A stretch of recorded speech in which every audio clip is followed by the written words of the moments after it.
TMSS eco park, যা বগুড়া জেলায় অবস্থিত। করতোয়া নদীর ধার ঘেঁষে সবুজ শ্যামল ছায়া ঘেরা একটা নিরিবিলি পরিবেশে এই পার্কটির অবস্থান।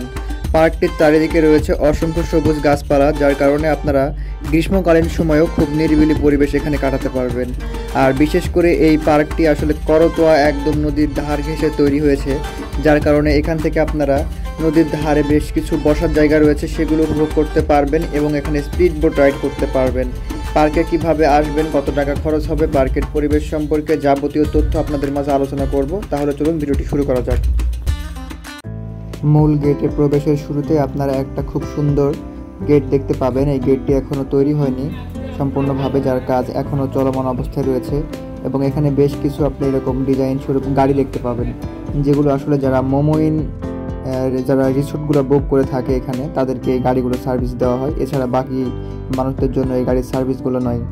তো গেট দিয়ে ঢোকার শুরুতে আপনারা যখন হাতের ডান পাশ বাম পাশ এই দুই সাইডগুলোতে যখন দেখবেন, তখন এখানে কিন্তু হাতের বেশ কারুকার্য রয়েছে। এখানে বেশ কিছু পাখি বসার জায়গা, হাতি থেকে শুরু করে নানান ধরনের জিনিসপাতি তৈরি করা হয়েছে।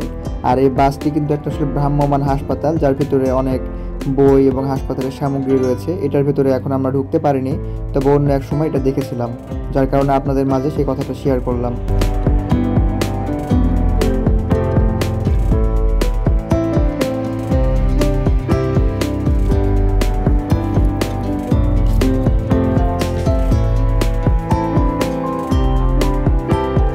টিএমএসএস এটি আসলে একটি সংক্ষিপ্ত নাম। এর পূর্ণরূপ হচ্ছে ঠ্যাঙ্গামারা মহিলা সবুজ সংঘ, যার প্রতিষ্ঠাতা এবং নির্মাতা অধ্যাপক ডাক্তার হোসনে আরা বেগম।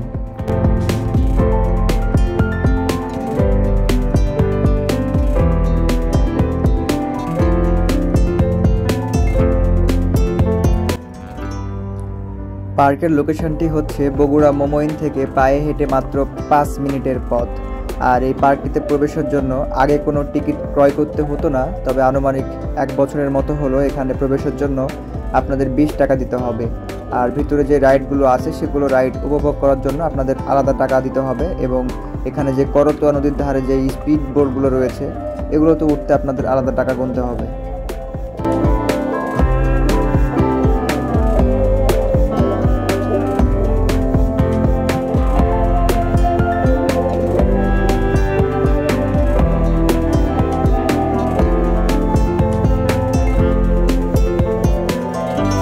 এতক্ষণ আমি আসলে টিএমএসএস ইকো পার্ক, আসলে টিএমএসএসটা হচ্ছে কি এদের কোম্পানি, এই কোম্পানির আন্ডারে সবগুলাই পার্ক।